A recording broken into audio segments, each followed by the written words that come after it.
is. Alright. So great spotted kiwi, only found on the South Island, ranging from kind of like Arthur's Pass through to Westport, up the west coast. Alright, do you want to flip her over into our house check for this one? She's a big girl, she's heavy. And she's got very strong legs, so this is going to give Sam a bit of a workout with his hands.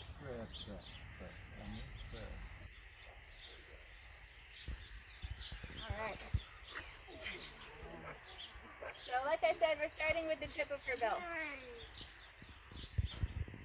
So mahua is very special. She was a wild bird. We have no idea how old she is. We think she must be in her 30s, potentially 40. And the reason why she's now in captivity is she had an accident in the wild that actually clipped off the front centimeter of her bill. In the wild, if she wasn't found, she would die because her nostrils are right there at the tip and it helps her find food. And so her sense of smell is pretty much gone, and it would have caused so much pain while it was healing that she probably wouldn't have been able to feed herself. Luckily, she was found and brought into captivity. But the way that the injury worked is that now her top layer of keratin grows down and around and tries to block up the rest of her nostril channel. So about every 6 weeks, we have to come with a nail file and give her a bit of a manicure. But right now that bill's looking good. Just a little bit shorter than what it should be. Next, we're moving up and looking at the rest of her bill. We're looking for cuts or bruises. She's looking really good. We're going to peek inside of her mouth, making sure it's a nice pink color and she doesn't have any scratches internally.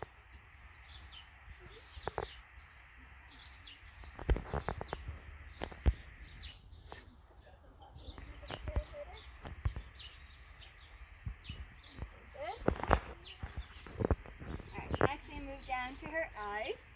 Oh, and her whiskers. Kiwis have whiskers.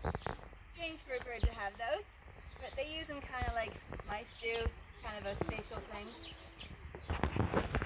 And then we've got eyes and ears. Again, no discharge, no bruising, no scrapes.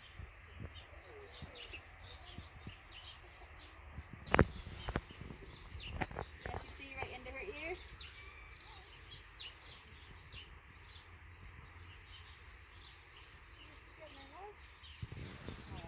Out of the way, we can start working on the rest of her body. So now we're going for feather condition. So we want to make sure that her feathers aren't dry and brittle. It's a sign that something's going a bit wrong if she can't maintain good feather quality. Hers are looking good, they're very full. And when we look underneath them, we see the lower part of her feathers, which are very downy to keep her nice and warm. Hers are looking good. Then we're looking at her skin, making sure there's no dandruff, no fleas, no lice. And she's looking pretty good. Kiwis do have a wing. It's just very, very small. So there's hers right there. It's very, very small. Not really doing anything really. And at the very tip of it, she actually has a claw.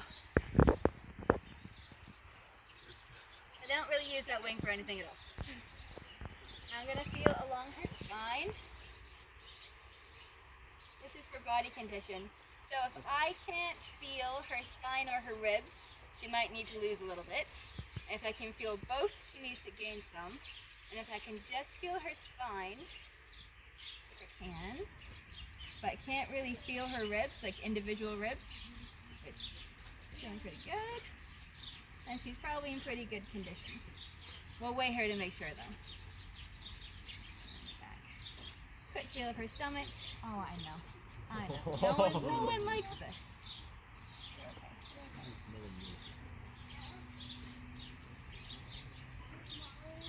Okay, stomach is good. We're just making sure it's not hard and distended, like she would have an obstruction. So hers is feeling just fine. And then lastly, we look at her feet. So she has monstrous feet. They're huge. And and claws that are pretty long too. So Sam's having to hold her pretty tight because if these start getting at him, it hurts. But we're just making sure every toe looks good. I don't see any swelling. I can't feel any red, warmth to them.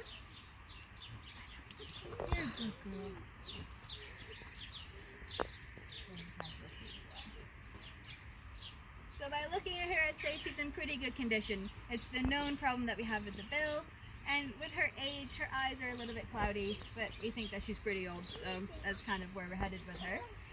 Next up, we're going to weigh her. This is pretty dramatic. So this is our weigh bag. It's nice and padded on the bottom.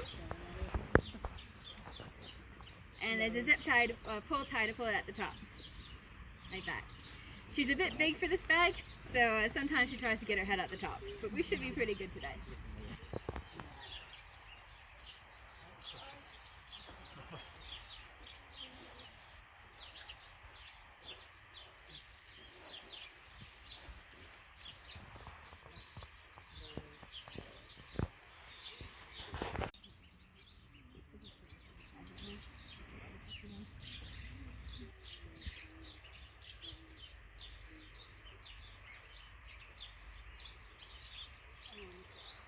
She's sitting at around 3.2 right now, so that's really good. Harder when she dances. Makes the thing move.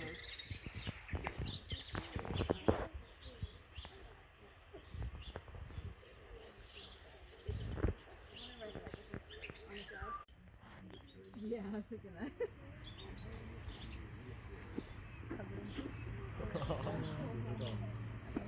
Nope, not yet. I got it.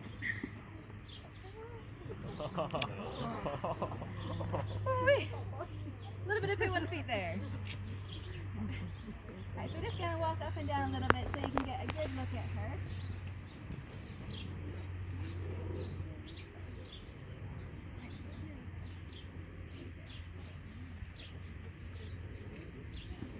Such intelligent eyes. They're pretty smart. She's plotting her revenge on you right now. Oh, she gets her revenge on me every day. It's fine. So the biggest threat that kiwis are facing right now is introduced mammal predators to New Zealand. So this is stoats, ferrets, weasels, cats and dogs, possums, rats if I haven't said that already. And the problem is that kiwi babies are very small compared to their parents, but they're also precocious. Parents aren't looking after them and they head up on their own pretty early. And so they don't have methods of protecting themselves against these predators that now exist here in New Zealand. Where's your head? You're being a bit dramatic. Come on. Where's that head of yours? There we go. So unfortunately in the wild right now, we're seeing 95% of kiwi chicks dying before they make it to 6 months. So it's a 5% survival rate out in the wild. This is almost 100% due to predators here in New Zealand. We do have some accidents that happen. Sometimes it's cars, sometimes it's loss of habitat, but a lot of the time, unfortunately, it is predators. Now the ways that we can stop this is through Operation Nest Egg. This is collecting eggs from the wild and bringing them to captivity, where the eggs are then incubated. Are you done? I think you're done.